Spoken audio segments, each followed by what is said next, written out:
Welcome to the Bayou City Soccer Podcast. Whether inside or outside the loop, we are talking everything soccer in Houston. Y'all ready? Let's get it.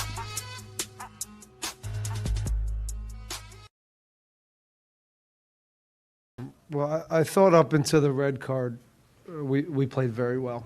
It was very disciplined. We asked the guys to do some things that maybe were out of, their comfort zone in making sure we protect space and absorb and transition, which, again, isn't really in our nature, but against a team like LAFC, you could see how quickly they expose you, and space is their friend and your enemy when you play them. So I thought it was disciplined. I thought we frustrated them, and we created a few really good chances in the first half. And then the red card changes everything. And here's what I'll say about the red card. To me, it's the wrong call. And it changes the game, unfortunately. And he reaches for the yellow, and then he decides that it's a red. And I've looked at it several times, and to me, it's just the wrong call. It's the wrong call in the wrong moment, and it changes the entire match. It's that simple. And then we're playing against one of the best teams down a man, and I thought the effort overall was incredible from our guys. Looked after each other. There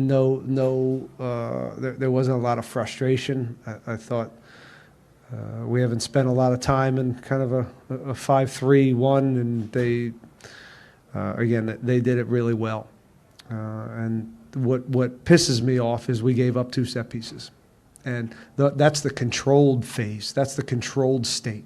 And in those moments, we let ourselves down, because I think there was something out there. There was maybe a point out there in this game, but again, letting ourselves down on the set pieces. I don't care how many guys you're down, you can still deal with that. All right, so we're Dustin up front here. Hey, Ben, I know you had some conversations with the officials. Did they tell you? Yeah, he said he told me he got him in the calf. That he got him in the mid belly of the calf. That's what he was telling me. But I just watched it. It's not the calf. He got him on his foot. Yeah, he maybe got a little bit of a heel. Maybe a yellow. Maybe. Yeah, listen, it's just the wrong call. It's the wrong call, and it's frustrating, because it obviously changes the game. What you got?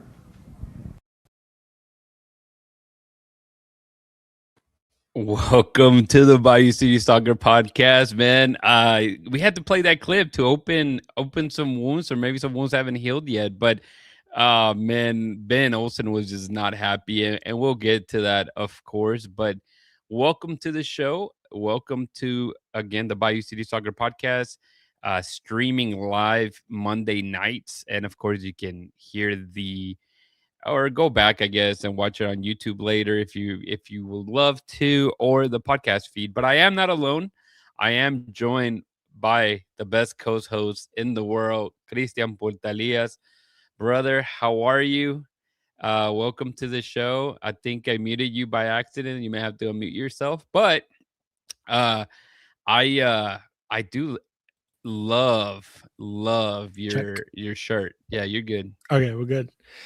Yeah, we're starting hard in the paint, as we can see, but I'm doing great, man. I like my shirt too. My wife got it for me, so I was like, so I have a new what's this called? Not custom designer. What's the people that dress you? I don't know. Yeah, I get you. I Yeah, guess. Well, she design. said that she's going to dress me every Monday for the show. There So you go. here I am. There you go. Here I am. That's I saw that stylist is what that's what I was thinking.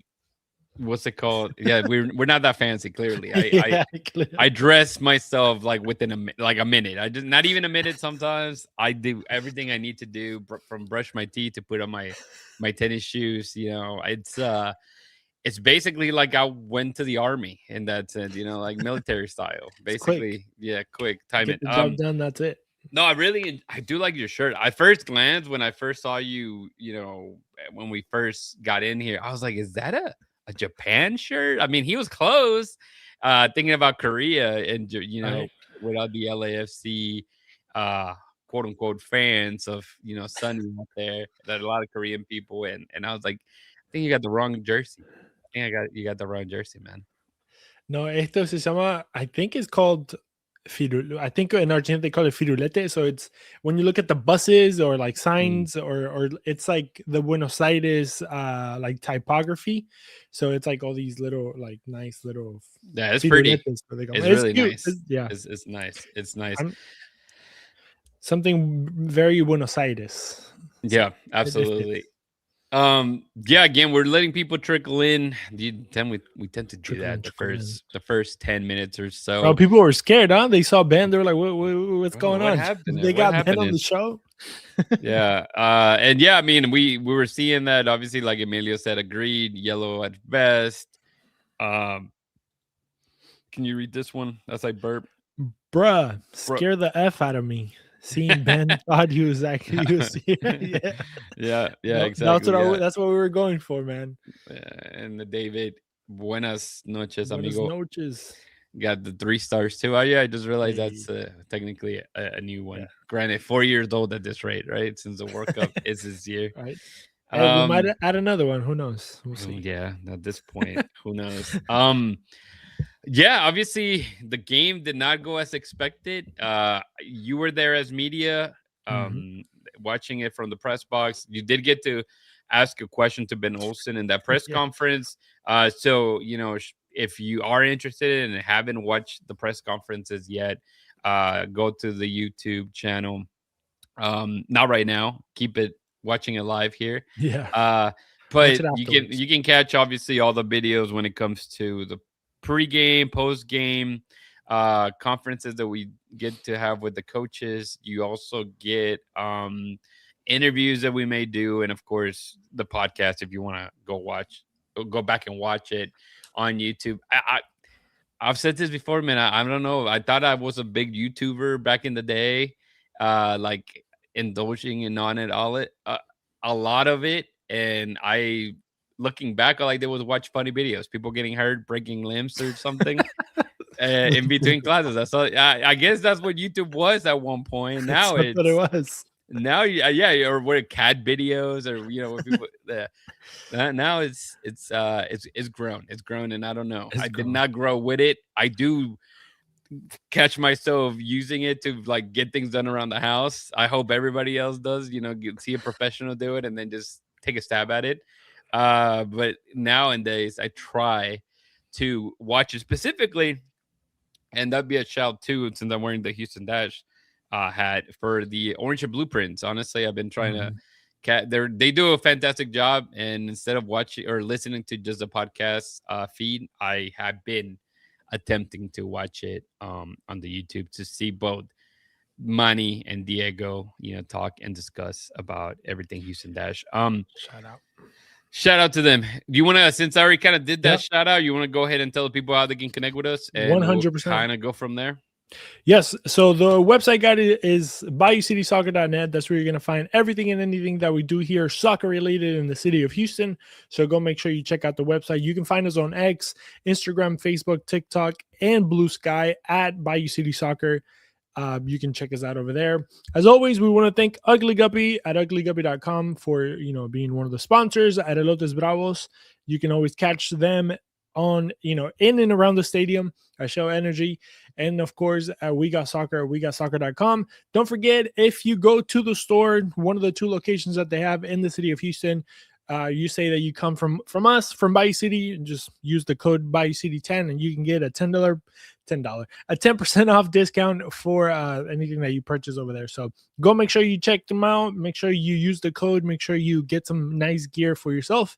And also, if you haven't yet, we have a Discord group for the Bayou City Banter. So not only can you guys comment and chit chat with us here on the live shows, but also outside of the show, you can also be in contact with us And we also have a link on the website so you can join that as well.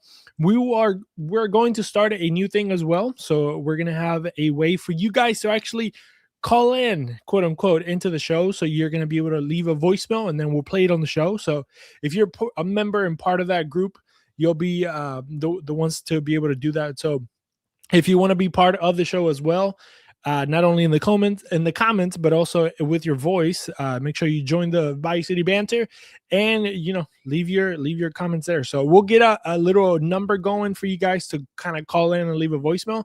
And as the weeks go by, we'll be able to play it for you guys. So we'll talk about it a little bit more in the Bayou Banter. So just stay tuned to that. And also, if you are in the Discord with us, don't forget that there's a tab where you can actually find all the articles directly linked to the Discord. So you guys don't have to go searching for it. It literally comes to you in the form of a message. So you can just click it. It takes you directly to the website, BayouCitySoccer.net, where you're going to find everything. That's it. Yeah, no, thank you. Yeah, we want to hear all the hot takes, and that's kind of when Christian, you mentioned that, I was like, well, then in this case we got to start with some clips, and I think Ben Olsen gives fantastic clips. In the past, we've dealt with Nagamura and other players other coaches that also give us fantastic clips that stay as an inside joke for years to go. Basically, no concerns. Clearly, at this point, there is no concerns. But yeah, let's go ahead and get started. You'll realize that half of our show, or I would say more of our normal show, is going to be about cut in half, since we're not really going to be previewing any games, and we'll get to that if you haven't heard the news. But we'll go ahead and get started with the things that happened before the match officially kicked off, which entails our let me fix this. Yep. This isn't new. Maggie McKeithen, if you guys haven't followed along, she was starting to cover soccer through, was it Fox 26? Fox 26. About 2-3 years ago. Well, 3 years ago, I would say. And unfortunately, we lost her 2 years ago now. And the Houston Dynamo have done a fantastic job of keeping her memory alive, and they have opened a scholarship in her name and her behalf, that high school girls and college women can go and apply. So it's a fantastic thing. I know we definitely missed her. I think we all kind of remember. We didn't get to spend a ton of time with her, and that's kind of like what bites us a little bit. But it's great to see them continue to keep her memory and her legacy going. Man, it's fascinating for sure.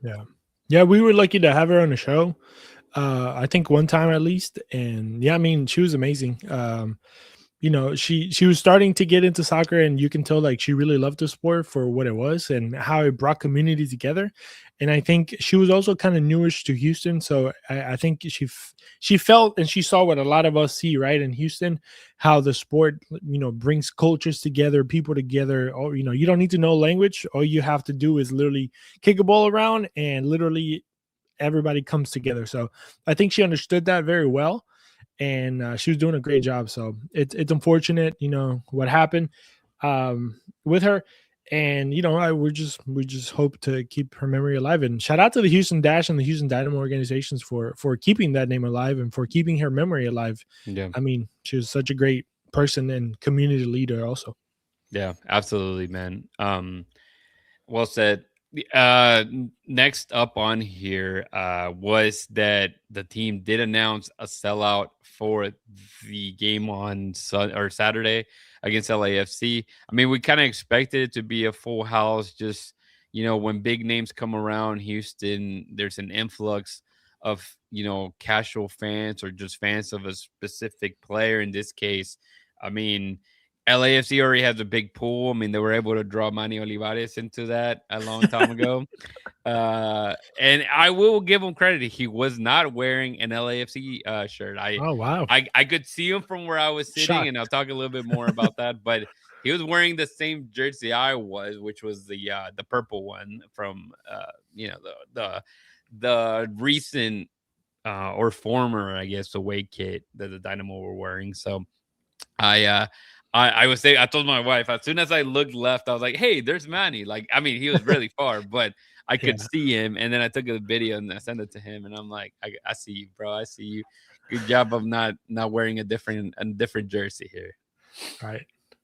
Dang, I was gonna say something about the so obviously I think it was expected, right, to see a lot of South Koreans or at least people that went to go see his Yeah, it was son. awesome. It was And absolutely cool, man. it's a great way to see that even if it is an opposing player, you can see how the community. I mean, going back to community, right? They rally behind somebody that they love or like or know, and hopefully, hopefully, maybe they like the stadium. I don't know how many people have been to the stadium before or how many know about the Houston Dynamo or if they even care. But maybe if they live in Houston or the surrounding areas, maybe they find some type of, kind of like Manny, a little tug in their heart to Yeah. maybe cheer for son, but also cheer for the hometown crowd, hometown team. So it's a start for some of us, right? No, yeah, it was great, and I think it gives you a little bit of a glimpse of what to expect with the World Cup coming around, right? At this point, it was just basically one player that brought in a massive, Yeah, a lot of community. Korean flags or South Right. Korean Yeah. flags. We were walking around, and I mean, they had a stand for, I think, like the Korean association here in Oh, Houston, really? and there's a lot of people wearing their shirts. That's Obviously, dope. they came in and bus loads, and so it was good to see. And apart from them, I mean, you saw a lot of kids. A lot of like youth teams being announced, and big groups of I mean, it was I mean, it felt like a sold out crowd. I mean, I know we get that every now and then. They're like, "Oh, this sold out," and you go and you see a bunch of empty seats. But this one did give you a good vibe, and I went. I told you guys I was thinking. I mean, obviously, I cover the team and I do my best to like break away my fandom, and like I enjoy those away games because I feel like I can actually like suffer with the team and all. But I ended up going. I took my wife with me, and my wife is, and I don't know if I mentioned that before, but she's not a big like fan of any sport, and she doesn't necessarily get invested. And I felt her get really invested into this match. And then obviously after the red card, and we'll get more into it, but like it was just I think she also saw me being really hyped. Like, I'm very animated, like when I'm watching the game as a fan. And I mean, I live it, I breathe it. We don't do that in the press box, right? Like it's, Yeah, you sit there. You've never heard me like, what's it called? Really be passionate. I mean, Chris, when we go, like it's, yeah. Try to keep it worst case professional. scenario, golf claps, and even then, we don't even Yeah, do that. We're just like, oh, okay, like just like nothing I was happened, good. because at the Yeah, end of the day, like we're focusing on analyzing the game and so forth. But dude, you got me in the stands in a packed stadium. I mean, that's like soccer fanatic 101. I'm just like a good atmosphere to have, and it was just a fun time. Even obviously, unfortunately, when we talked about this before, and I know Jeff has even mentioned this, there's times that it's a full stadium. You hope the Dynamo can take advantage of it, and it doesn't go their way, and it's obviously unfortunate for sure. But here we go. Saturday, LAFC 2-0 loss, handicapped by the wrong call. Obviously, we heard Ben Olsen talk about it a little bit. I'll play the highlights, Chris, and feel yeah. free to talk over them. And Uh, on the chat, well, let us know. Do you guys think it was a red card, yes or no? And then we'll kind of do a tally at the end. See, to kind of gauge the opinion of you guys watching. You can go ahead. let's see what he said. Let me read a couple of these messages in here. Since they're all here. Jeff says, I give Manny some guff for his multiple teams, but respect for yeah, Yeah. absolutely. I do too. We call him Pirata in here because he has so many different teams. With all love. We all love. Yeah, but it's another missed opportunity. Exactly. This is something we've hammered in this podcast, and even before that in the Dynamo Theory podcast, about just missed opportunities. And when you'll get to the other results, I gotta hear Chris' reaction to. Yeah, that one was interesting. That was interesting. But let me go ahead and play the highlights. And Chris, like I said, feel free to talk over it. You got to see the entire game and your perspective, and obviously the feeling as well outside of that. But I'll go ahead and play it, man. Feel free to tonight in Houston. Esticao. As always, I want to start by saying that I don't like this formation. So. Okay, let me. I guess that's a good point. Let's just start with the players because there was a change.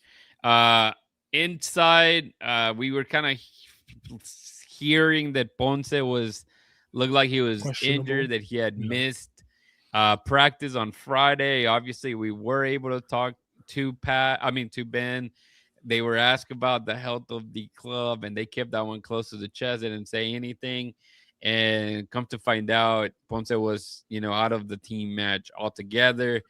Yuri were dealing with injuries to Andrade, which we'll talk about him a little further on. But you look at the lineup, it still looked like a decent lineup. Obviously, you would want all your 3DPs to be in there, especially how good Ponce was in the first match and creating those opportunities. But I was laughing because you see the bench, and there's only 7 players in the bench, and 2 of them being goalkeepers. So if you didn't get it right against a star-studded LAFC with 11 players, it was going to get difficult once the players start getting ejected here, Christian. Yeah, man. This whole time I was just thinking, like, how can I don't think they don't play a 4-3-3, but how can you play a 4-3-3 by having most of these guys on the field? It's almost impossible. Yeah, you would have to bench some guys, and I think that's the reason why Ben Olsen doesn't play that formation, the 4-3-3 that he's usually accustomed to. And this year he decided to change it to a 5-3-1 or whatever it is.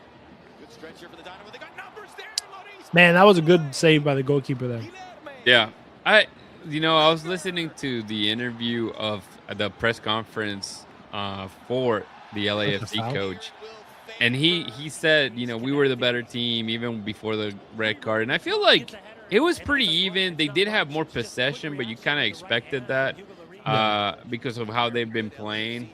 But I feel like the Dynamo played very solid defensively, like the whole first half. And Jonathan Bunn, who we've talked a lot about, had some fantastic saves, including this one here. 100%. That, Boanga, you saw him shoot and you're like, that's a goal. And then when it landed and it went to Sun, you're like, oh, man, that's going to be a goal. And he held himself. Bond did a good job there for sure, man. Yeah. I mean, yeah. To kind of get ahead, I guess, but the team neutralized Son and Boanga, right? Before we get to this, but I'm a positive. Yeah, they neutralized Son and Boanga, who are your biggest offenders, right? Attackers that LAFC had, and as Ben said it, and we're going to talk about it.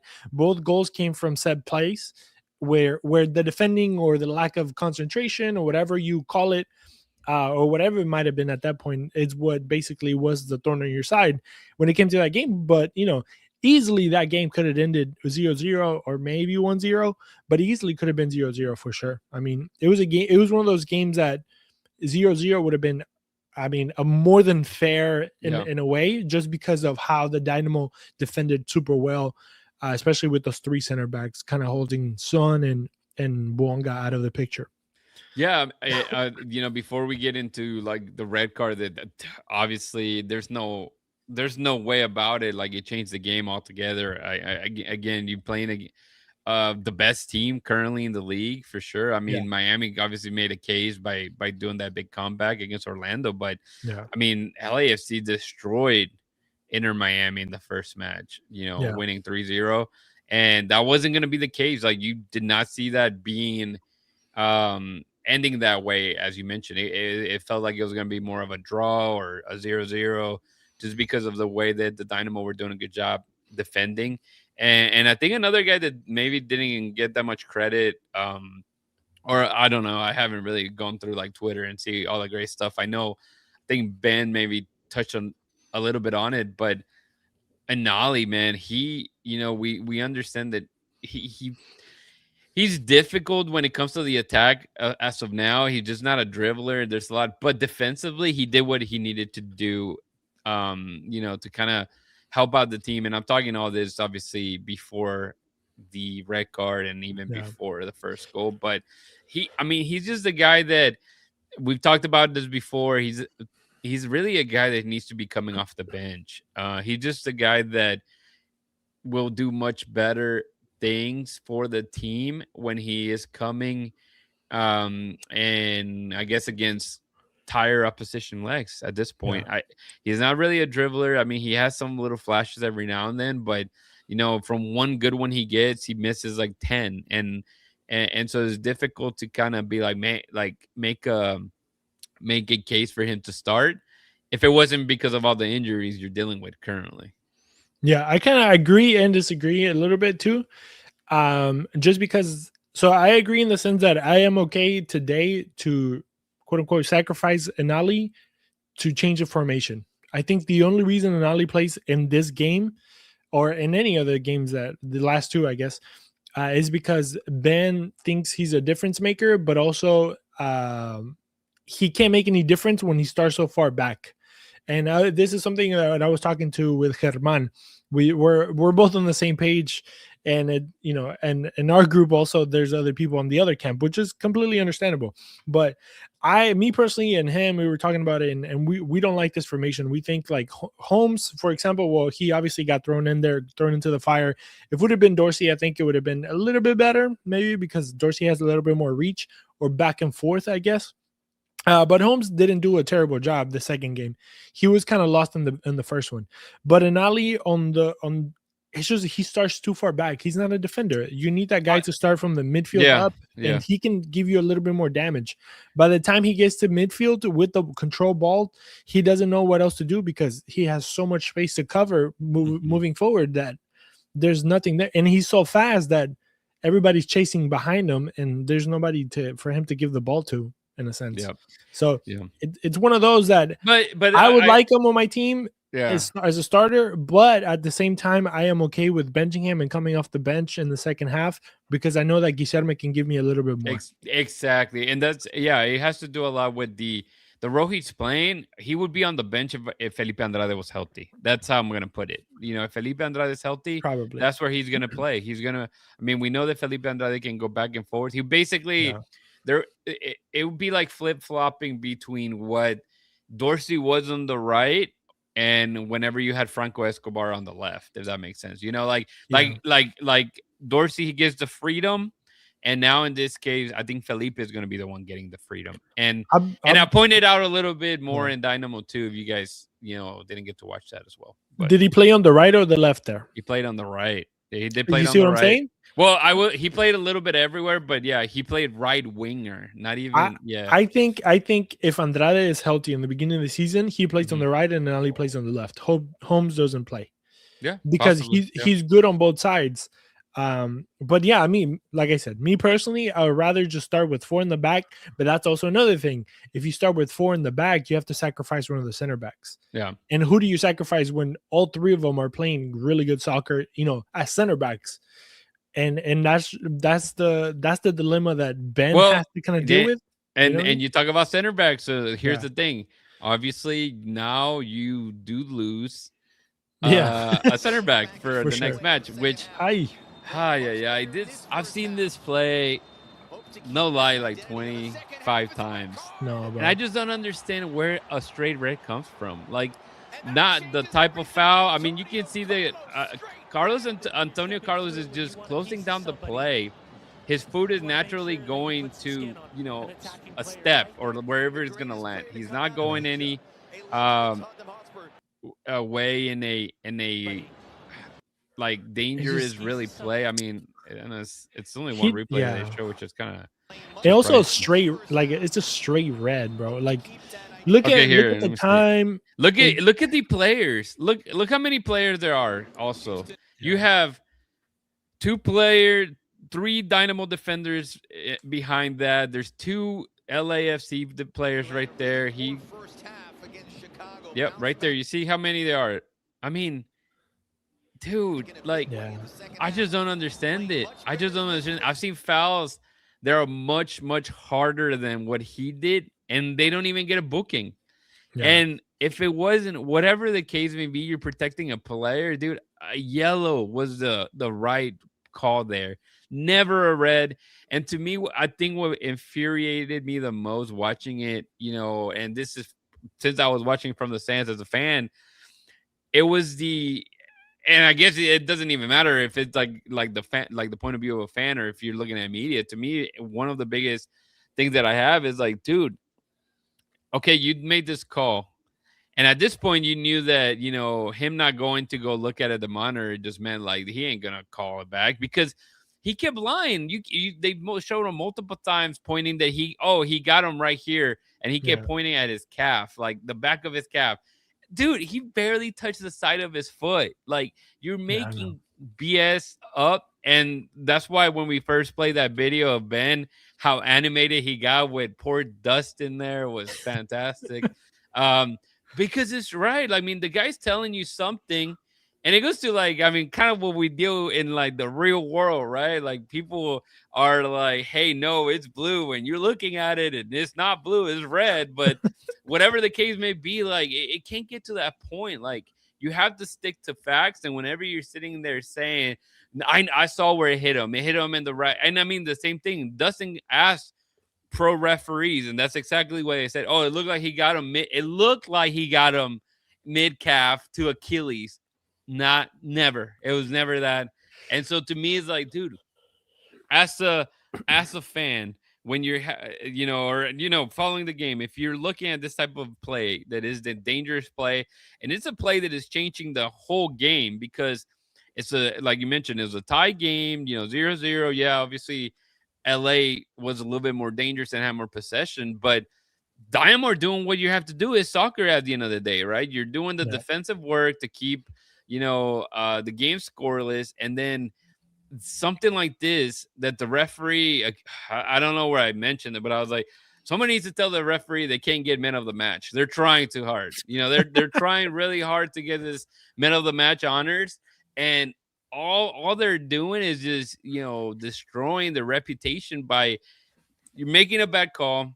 You can go to the monitor, physically go to that damn monitor and check it and say like, hey, you know what? My bad. It's a yellow. Like, that gives you more of a, of a way to trust him in a way. I mean, obviously if not every referee is like that, I think obviously that this marks a lot, like, it groups all the referees of like, oh man, your referees are all terrible when people like this don't go and do the right thing. And I think that really infuriates the fans. And I mean, you saw it in social media everywhere, and the fans were obviously super happy of the performance that the team did, because I mean, even going down a man, they played, very well defensively, group. Like, you didn't see really frustrations. Maybe towards the end, I was like, oh my God. Before the second red card, I really felt that Lucas Holter was going to get red carded. He kept, shoving and pulling other players. And I was like, oh, the frustration's kicking in. But it's just ridiculous, Christian. I don't know, man. Maybe it's just me. And at this point, it's just me talking to the wind. No, I mean, my biggest point is, why pay a VAR referee or video assistant referee, a video assistant to the video assistant referee? You have at least two or three guys that video assistant referees, and you're not going to use them, especially such an important call when it is a straight red card. Yeah. Like, I mean, this is we just need Grok or AI to take over, bro. It'd be way less.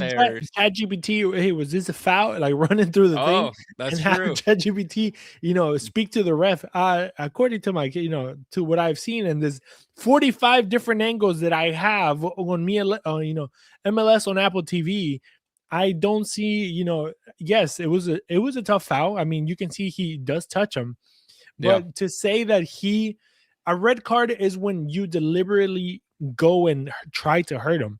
Yeah. He didn't, he played the ball and he missed, and that's fine, but he didn't go to it. You know what I mean? Exactly. This by Adrian is true. It's so disappointing to see the league and mainstream influencers media spin this game as anything other than a blatant favoritism for the big teams, big stars. I mean, it's true. I think it's, for who it is. It's so, again, when it's you it's have frustrating. when you have the league, like for example, this is kind of bleeding into the Miami Orlando game. When you have the league tweeting Messi, like, bro, you're the league. You're supposed to be unbiased. But I mean, we know that the MLS, Mhm. it's the MLS, right? Like it's a whole different league compared to the rest of the league. But where in the world do you see like the Spanish Federation or the Premier League, the FA, be like, I don't know, freaking, I don't know, name a player from England and be like, oh, this guy, look at the golazo from the. No, dude, like, be unbiased, like the favoritism. I mean, it's nepotism in a way, right? Like, it obviously is not family, but It whatever feels that the word way. might It be. feels that way. I Yeah. mean, because you seem like you're coddling. Like, I who's mean, working? The players working for the league, or the league working for the players? Like, yeah. but I mean, at the end of the day, you have to understand, like, they run it as a business. This is going hard on the MLS. We can go hard on the MLS because the MLS sometimes, as we say in Spanish, deja mucho que desear. But it just sucks because time after time, and it's something that Jeff kept saying, time after time, and even Ben said it last year. Time after time, you see that Houston gets hit. Time after time after time after time. It's always the quote unquote small clubs that always get hit. If there's something, a benefit of the doubt, you're going to give it to the Seattle, you're going to give it to the Miami, you're going to give it to the to the big club, whoever is playing, and you have the tools necessary for you to go look at the TV, especially when it's the 46th minute, you're about to go to break. I mean, that was literally Yes. the last play of the game. Yeah, let me go He ahead took and a shot, he missed, and that was gone, and he was gone, and they went to like halftime. Yeah. See, look, It made no everybody's just like, sense. Everybody was they are surprised. surprised. Yeah, even Boanga, like, everybody was like, "Oh, it's just a regular foul," and then they see a red card and like, "All right, bye." Like, You see how they, number 91, he's like, hey, get out. Let them deal with them themselves. But look, see, okay, this is how you know he's you're gonna bad. grab a yellow. Can you give me the bigger view? Let me see. Oh, sorry. Yeah, because how Like, bad right it, here? how the foul. Yeah. Okay, so he follows them, and then how many complained from? How No many one. LAFC players throw their hands up in the air like, hey, like the usual? Yeah, they're trying to play fast. They're trying to play the foul fast. They're trying to get the ball back. They're trying to go, and then they see it. And even Antonio's like, "Wait, what?" That should be a giant indicator if the other team is not even complaining about the foul. They know it's a foul, and obviously, Son, you have to give it to him. He milked the crap out of it. But But I look at that. didn't realize. Oh man, I went back by accident. But I didn't realize what. Obviously, I heard Ben say it, but I never went back and rewatched that play altogether. But he's right. I mean, the referee has his hand on the yellow card right there from the get go. You can Does see it? it, Is that and I'm pointing it at my screen like an idiot, Yeah. right? Because y'all can see my finger. But if you're looking at the referee, look what his hand is. It's on Yeah. his yellow card pocket, and he's grabbing it, and then out of nowhere, he changes it. Obviously, they don't show it on this clip, but Yeah, because the right one goes in the pants. yeah, exactly. Right. And then here in the beginning of the first half, Bossat takes a long kick, Bro, that was which so close. chances of it going in are minimal. So if It was, keep, I think, who told me the XG? It was like 0.03% or something like that. It was ridiculous. yeah, and those don't go in that often. And I see Nah. people they need to take like half field shots all the time. I was like, what are the chances of it going in? They're extremely slim. But that's the thing. Like, the Dynamo kept fighting, and again, and it's the other narrative that I've seen is that, well, if it wasn't for that card, they should have scored before that. Did Miami score against LAFC? I mean, they have Messi, and It's not even about that. Like, just look at the flow of the game. The flow is the games I'm sorry, I'm not yelling at you, but No. look at the flow of the game. The flow of the game is that the Dynamo is going to give them the ball. They're going to sit back and then try to counter. That's literally what they did all game. So for you to come over here and the reason I say this is because I questioned it myself in the sense of like, well, I don't know who I was talking to, but I was like, man, it's weird that the Dynamo, You're probably talking to yourself. Probably, I'll be honest, I do that a lot.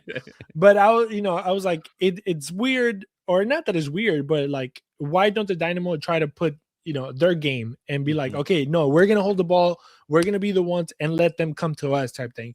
But it's like, well, yeah, you could do that, but also you have to realize who the opponent is. Yep. You know what I mean?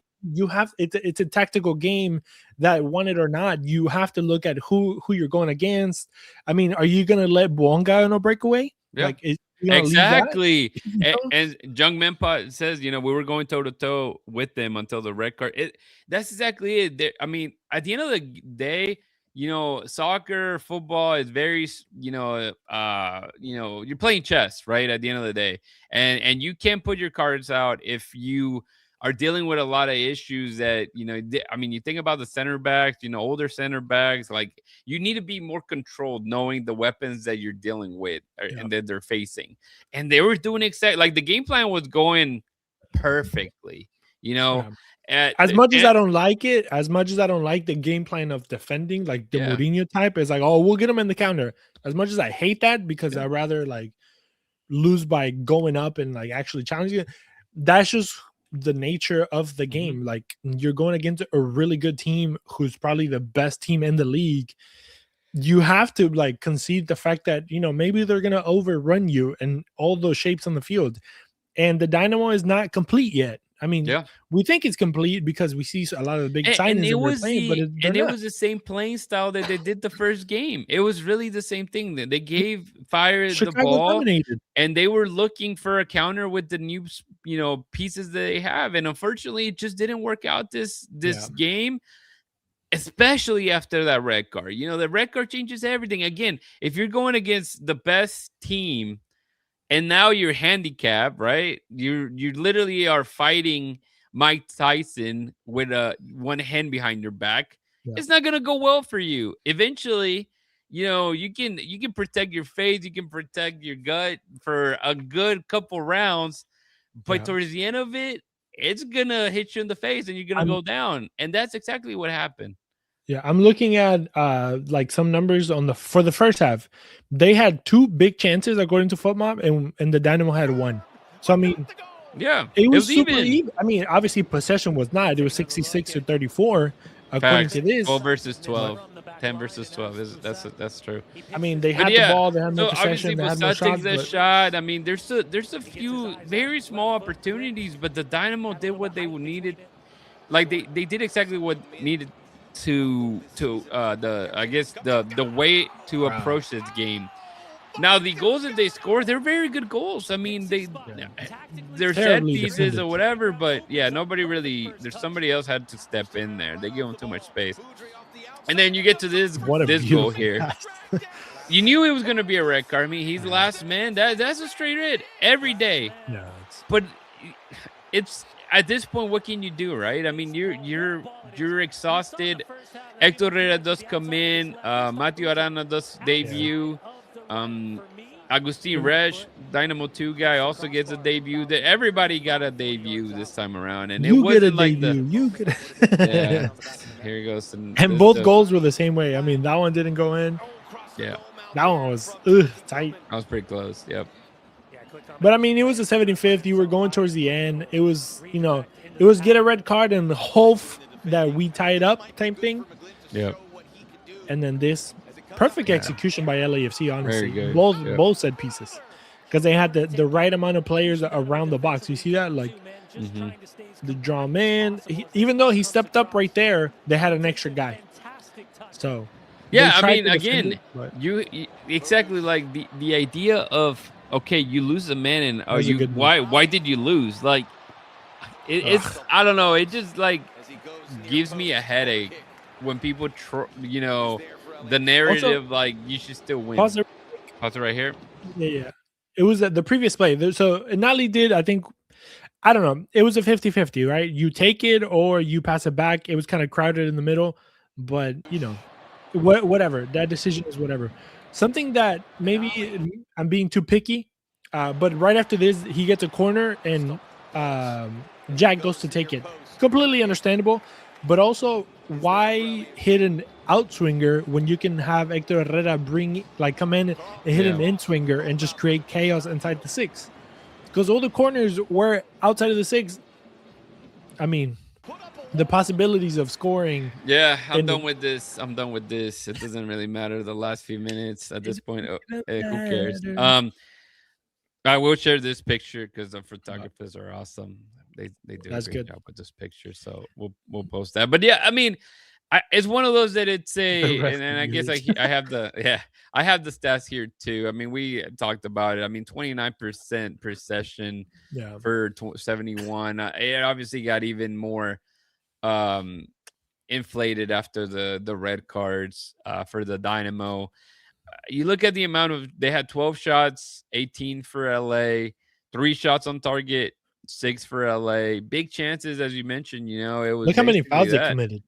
Yeah, exactly. It's crazy. I mean, LA They were stopping was the game. 14. Yeah, and the amount of corners, and yeah, the set pieces get you, and I understand the frustration from Ben on that, but I mean, you see how there's, especially the second one, how many people are behind, and you're asking players that don't necessarily defend, like in this picture, Mati Bogish, this guy's him, Guillermo.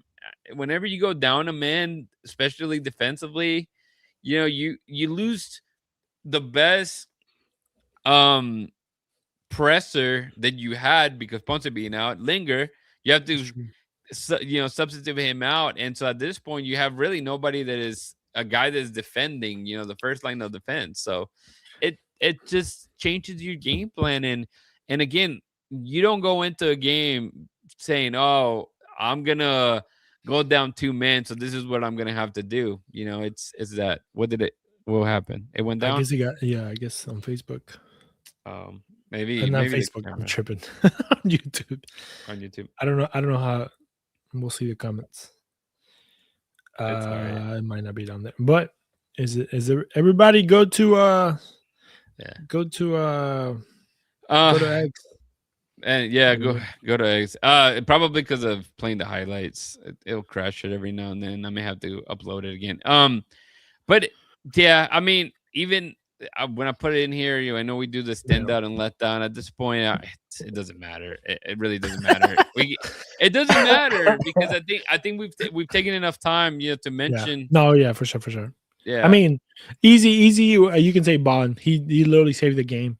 Yeah, good job. I mean, that's just the easy one right there, right? I mean, it could have been 4-0, 5-0. Honestly, if he hadn't stopped 2 or 3 chances that were literally like point blank shots that he got to it. Yeah, and I mean, I guess here we can step in. We got reported by the ref, bro.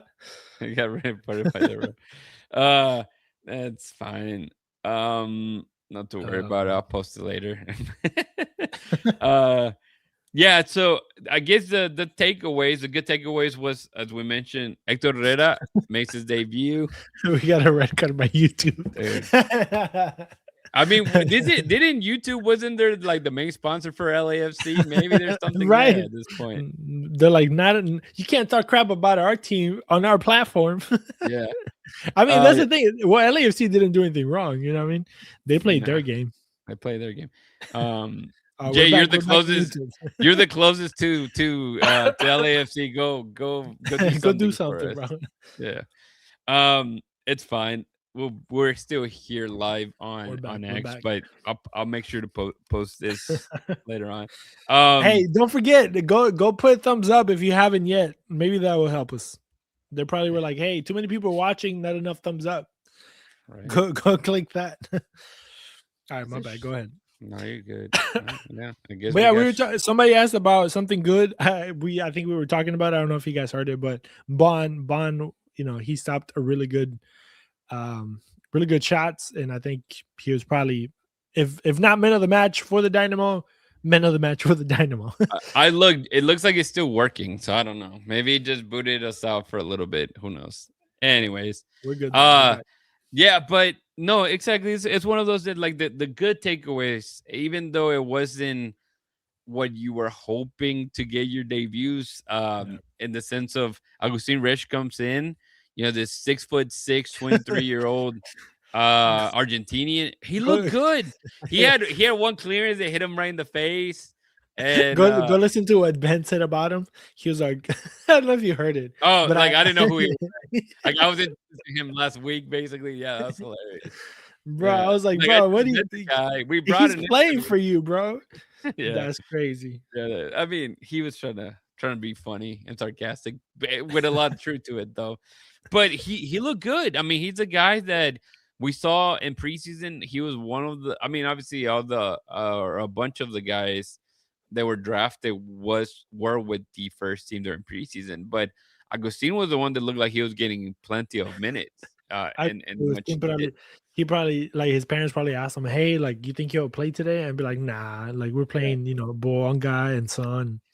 I don't think I'll play." Nah, there's no way. Yeah, and that's the thing that I thought. I was like, man, that's impressive. I mean, for you, granted, there's really nobody else that can come in, but because I mean, we saw, we talked about Ponce. Negri wasn't on there either, so he's injured as well. I mean, two Argentinians. Andrade wasn't there, as we already talked about. So there's players that are like, you don't have a lot to deal with. I mean, Ben was really close to putting like 2 goalkeepers if he needed to, right? Like go ahead and put Bar as a center somebody back. Yeah, keeper sweeper, sweeper, hey. Whatever it took, that's what's going to happen. But it was good again to see Héctor Herrera get back on the field. I mean, we know that his role is not going to be the same, but it's good to see him out there.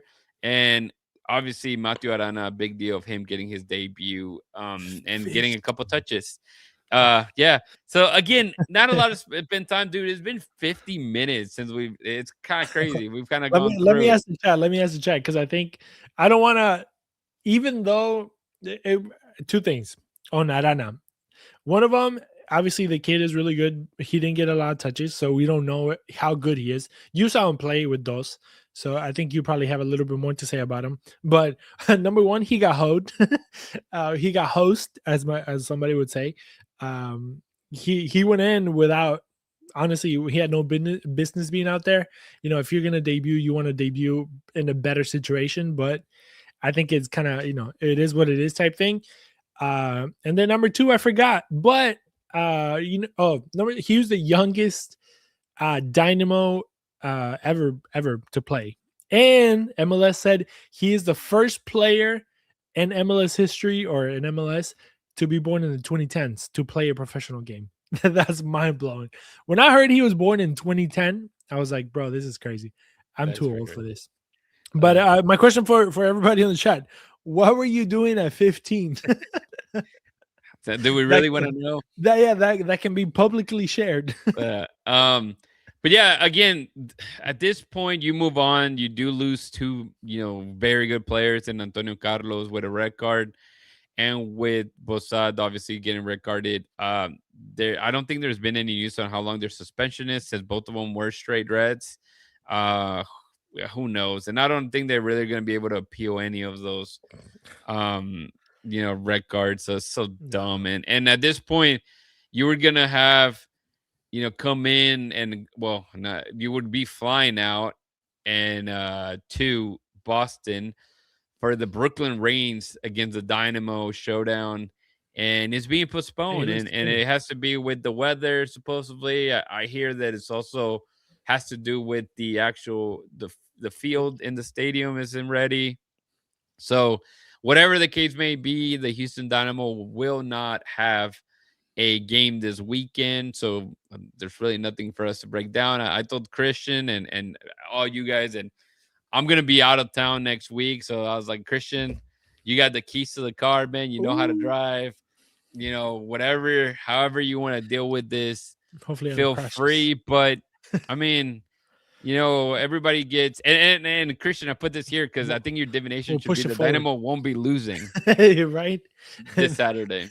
There won't be a tie, a win or a loss. There you hit 33% for the season. Y'all can watch Formula 1 with me. Yeah. And as we get close to the end of the show, I mean, we still have the Dynamo 2 to talk about. I was able to be there. I went to the game. I like going to the first game, obviously, to kind of get an idea of what the team looks like. They kept the same, formation, 3-4-3 as expected, as they tend to do with the first team and the second team. I wanted to, because I completely forgot to bring that sheet out, but we were very in the gray when it came to the players for the or regarding the roster for Dynamo 2, and it was mentioned Pedro Cruz, goalkeepers here was Pedro Cruz, who started this match on Sunday, Logan Irv, Gianmarco Alvarez, and Roman Kerimov, which he had a few minutes last year as well. Defenders, you had Agustín Resch, that, I mean, with a snap of fingers, he just became a first team starter, basically. Great for him. Then they had Vinicius Rodriguez da Silva, Gavin Wolf. I was expecting Wolf to be gone when his dad left, just because, but he looked better. He definitely looked like leaner. Like he's a young player still. I think he's 17, but he looked like better than we saw last year from him. So I'm expecting him to have a good jump. Daniel Barrett, who we know, Reese Miller, Isaac Makutuya, Micah Harris, Omar Flores, Jaden Puna, and then Jacinho Perez, which Jacinho doesn't show an age. He's probably like 12, and he's like part of the roster here at this point. Midfielder, you have Gilberto Rivera. He was one of the draft picks out of San Jose. He was very good in this match, I will say. He's a guy that's just all over the field. He rocks the number 6. And honestly, I mean, not just because they won, but you really didn't feel the absence of, Sebastián Rodriguez, if we're being honest. Some of these cats came in and did a very good job. Gustavo Domen was the guy that they brought in from Brazil. Noah Bentancur, D'Alessandro Herrera. Funny enough, if you guys got an opportunity to listen to some of the good Vinicius, Kruston Moose, the good Vinicius is here. And not the one that lost today against Getafe. Ooh, not a Getafe. We had the opportunity to talk to interim head coach Jeremy Hurdle on Friday, and obviously we asked a little bit about Matthew Arana and his experience, but D'Alessandro was the guy that we mentioned just because it's a completely different trajectory, right? This guy, if you guys remember, and Christian, you probably do, but he played with Dynamo 2, like before he went to college. He goes to college, has a pretty good time in college, and at 22 is back with Dynamo 2, trying to get an opportunity, right, to get into the first team, and he scores the goal. So it's great that we get to talk about him. Omar Bolaños, Lalo Estrada. I mentioned, Diego Gonzalez is back. So it's good to see Diego back in action. He was playing much higher up the field. He was playing more like a false 9, as you'd love to not call it, Christian. But he was playing up higher, and he looked good. I mean, obviously he came back from a bad injury last year. And I mean, the guy's, he's dreaming to be in the first team as well. And I believe he's one of the oldest players with the team. He's what, 23, 24? He's 23. And then that's a good thing. And good thing that he's the oldest. Bad thing for him because he's older. Another guy that is so good, and I keep calling him the Houstonian Messi, is Matteo Di Marelli. I mean, that kid is just so good. I mean, he's a small guy. No, and that, I said jokingly, obviously, a little bit of sarcasm, but he's just a smaller guy, left-footed player. He gets in danger. He cuts. He scores pretty much every game. I mean, the dude is like, he scores goals, and it's fun to watch him. I'm not, I don't want. Don't put pressure on the kid. Yeah, exactly. Don't want to have. They're gonna listen to this. They're gonna clown him. Yeah, of course. People are gonna call him all kinds of stuff. But yeah, no, I mean, he's a very good player, and I like the way that he's continues to develop. So it's fantastic to see that. And again, he's only 16 years old. He's still 16. He's still 16. He was 16 last year. He was 16 like 3 years ago. I feel like. Bro. Hey, bro, he doesn't grow old. And then another guy, Samir Mohammed, scored a goal. Yeah. He's you know him from both leagues. Same thing. Kid That's is crazy, bro. let me see. He is 18 years old. Di Marelli 16. My son Enrique plays with- Correa, sadly for him, I believe he has a season-ending injury. Yeah. It looks like a knee injury. He's on the roster, but again, it looks like to be out. Tristan Cotto wraps up the midfielders, and then forward you have Austin Brumet, who did get playing time. He's a feisty number 9. He's very he's there pressuring, high press guy out of college. Arthur, they also got another Arthur. This one has an H. Dang, Arthur Sosa. He did well. Then they brought in Jamani JJ Bell. I'm never gonna forget this kid's because he's 19 years old, but he was wearing like a face mask. I guess he had like recently broken his nose, but he had like a Cannibal Lecter type of face mask, and so I mean he was intimidating from the get go as he stepped into the field. The one I didn't see was David Garcia. You remember the Venezuelan kid that was playing the U20 national team during the World Cup? Yeah, and obviously he's a 17-year-old kid, I believe. And yeah, I didn't, he wasn't on the team sheet for this match, so curious on that. Rafa Hinojosa, Faraji Ramani, Sebastião Sita, Miles Gardner, Kian Welch, Alan Martins, Nelson Quinones, and Thomas Weissner are that's a the lot ones. of players. It's a lot. It's a lot. But the team look very good. I do have one more picture here. Man, we're doing good timing here. Where is it? Oh, removed it. Blank space. Yeah, so they beat Colorado Rapids 2-0 for their home opener. They do play. There's no game on Saturday. Go Sunday, 6 p.m. at SaberCat Stadium. They'll be taking on what tends to be a very good matchup against Tacoma Defiance. Tacoma's good. Very good matchups here. Fun to watch for sure. But again, the team looks good. It's entertaining. Obviously, it was good to see. I didn't talk to them or bother people like that, but I did see, obviously, like Kenny Bundy was out there, looking out. Marcelo Santos was out there. Nick Kova. I don't think I saw anybody from the first team other than Agustín Resch, if you want to call him from the first team. He was out there on the bleachers, catching the game. But it's fun. I mean, a good atmosphere. Obviously, 90% of the people watching the game are parents and family members of all the kids out there. So it's a great vibe, and you see how talented these guys are. And it kind of gives you an idea of what the potential is out there. And it's just a matter of time, Christian, before see players like Mateo Arana make that step and eventually get more minutes with the first team as well. And again, I mentioned how some of the guys that I'm kind of high on, but yeah, definitely no pressure, no added pressure. Let them enjoy the game and continue to do the good work. Let's see what Jeff just said. With no Dynamo games this week, they may be some. Yeah, that's definitely for sure. Oh, of course, Felipe Andrade was there. We've talked about it a little bit, and Very important. But yes, it was interesting. He only played 46 minutes. Same thing with Mateo Arana. Both of them just played till halftime when the game was scoreless. Andrade looked good. He was running sprints. I mean, I know he had been dealing with, I believe, a quad injury. He looked like the same Andrade we're used to seeing.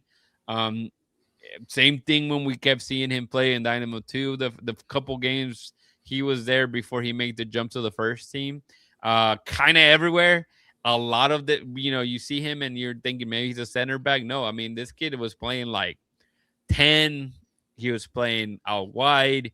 He was playing in the midfield as like a number 8 box-to-box midfielder. He's just an everywhere type of player, very versatile. And again, to me, he looked healthy. He looks ready. So if he already was ready or healthy, with the Dynamo 2 this week, then for sure he'll be ready. March 14 against Portland Timbers. What would be the next match for the Dynamo? Christian, man.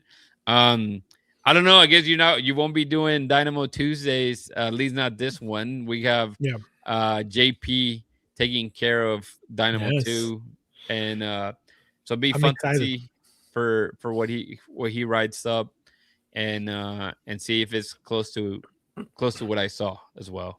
Yeah, JP is awesome, man. He I've seen some of his writing before, and I'm actually excited to see how he actually communicates and basically sees the game also from D2.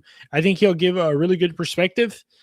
So yeah, check it out on the website too. JP is going to be writing the Dynamo Tuesdays. I'm going to help him out here and there, but he's going to be the one taking it, taking the reins on that. So it's going to be cool. I think a lot of people are going to like it. Like I said, he's really talented, and everybody's doing work. All the young guys putting in work in and outside of the field. So it's going to be fun, man, for sure. All right, I'm just checking. Yeah, it looks like we're still on YouTube. I don't know. Maybe they just we came back. We came back. Okay, we did. Yeah, all right, sounds good. Then maybe I don't have to mess with it. If somebody that watches or is listening now, not live, but like you're listening right now on a Tuesday or a Wednesday, a Thursday, a Friday, and something, you're watching on YouTube and something happened, please let me know. Please let me know. Yeah, Jay says it was just YouTube that went down. Yeah, I look back and I mean it looks like it's up. So if it missed a lot, I can always bring this episode and drop it in as a video as well if need be. Christian, I feel like there was something else I needed to mention, but I can't. This shirt here, we believe we made this one in 2023. That's how long this shirt is. When the first playoffs, for the Dynamo in quite a long time. And I bring this up because it's one of these ugly guppy beauties, and I am working behind the scene to get a shirt made for us, not just for us, but for the community. So I know we do get asked like, hey, where can we buy some merch? We would love for you guys to buy the shirt that we make, and as we make them and see how many people are buying them, then we'll try to make a couple more. But the Bayou Banter and our Discord community will get to see the first shirts that the first designs, and we'll let them vote to see which one they would be more, I guess, appealing for them to buy and kind of go from there. But I'm excited, man. We're working on with Ugly Guppy and some things and some merch. We'll definitely be doing things around the city as well in the summer. So we'll get more information out there, but that's kind of like our idea. Obviously, planning to have a few interviews and just get-togethers at We Got Soccer as well.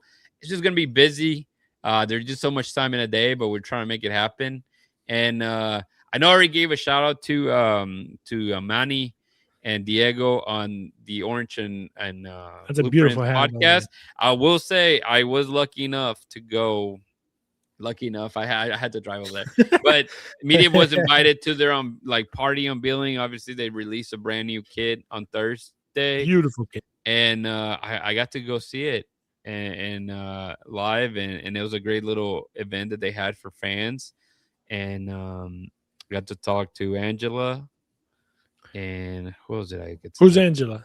Just for those that Angela is basically the Pat Onstad of the Houston Dash. That's who. She's the president of women's soccer, basically, of Houston women's soccer. So didn't they hire somebody else too? They did. And who they hire? Twila Kilgore. What's her name? Twila Tequila. Yeah, I'm sorry. That's the president goes on my mind. Twila Kilgore. I remember I told Dustin. I think it's Twila Kilgore. I mean they're doing good stuff over there, and we continue to see news and things are popping up. But we won't talk about it. Yeah, if just keep up with the social media, see what's kind of happening there. But Christian, it's been a very good day, even though we were sitting here talking about rec cards and how animated people can get. We got animated. But if you want to tell people one more time how they can connect with us, man, or any thoughts you have, I don't have any philosophical today. If you have something that you're thinking, man, feel free. Otherwise, Jared was always asking what y'all had for dinner. I keep forgetting that it's 8 p.m. over there. I actually ate. What did I eat? I ate like a meal prep thing, and it was actually really good. It was funny enough, they call it beef bombs, and it's basically rice, broccoli, and hoping beef beef. balls basically. Yeah, it's Hoping some type of beef. really good. It's filling, but I ate it at like almost 9:00, right before we started recording. So Damn. I'm probably gonna have a what's it called? Agruras, like hitting me pretty hard. Some heartburn Right. affecting me later. But Christian, I open the mic to you, brother. Yeah, no. I ate un guiso de arroz. So if you guys want that, I'm sure maybe David knows what it is. But I mean, it's pretty. Our cultures are very intertwined, so I'm sure y'all can figure it out. But yeah, I guess we can close down. Shout out to everybody listening. Shout out to everybody liking this video and listening and thumbs up and all that. Don't forget, if you haven't yet, become part of the Discord, become part of the Bayou Banter, become part of that elite group of individuals that we chat there week in and week out. We have our chat that we chat together during the games and stuff like that and leading up to the game. Starting by next week, hopefully, we'll have a phone number or a number for you guys to call and leave a voicemail. We can play you on the show. So, those people that are a part of that group will be able to have that and be part of the show as well. So thank you guys for supporting us. It goes a long way. We are super excited with the season. Obviously, the results wasn't the greatest, but I think what we're building here is awesome. And you can find everything and anything that we do here, soccer related in Houston at BayouCitySoccer.net. Don't forget, if you haven't yet, look us up on social media on X, Instagram, Facebook, TikTok, and Blue Sky. You can find us at Bayou City Soccer, and you can just give us a follow there. If you haven't yet, subscribe to the YouTube channel. Make sure you listen to us live. Make sure you hit the little bell. I heard there was like some type of new thing that you can hype or something. I don't know how that works, but it's there on YouTube. If you find it, go ahead and hype us up. It obviously makes a difference for us. And if you haven't yet, go support the people that support us. So you have Ugly Guppy at uglyguppy.com, who we're going to be doing work with. We have Elotes Bravos at the stadium. And we Got Soccer, which we have a 10% discount every time you go to the store and you say that you came from us. Don't be like Ben. Don't be like Ben and frustrate yourself. Go to wegotsoccer.com and get yourself some nice pair of cleats or a jersey or something pretty, and use the discount code 10% off from your purchase. BayouCitySoccer.net. Yeah, I forgot that he was holding his face, so we're gonna end it with that. I think we have to bring it back to the beginning, right? Bring it back full circle. Full circle. So we can stay on here as I play it, and then I'm just gonna play the very towards the end. I think when he's answering Dustin's question, and we'll close it out.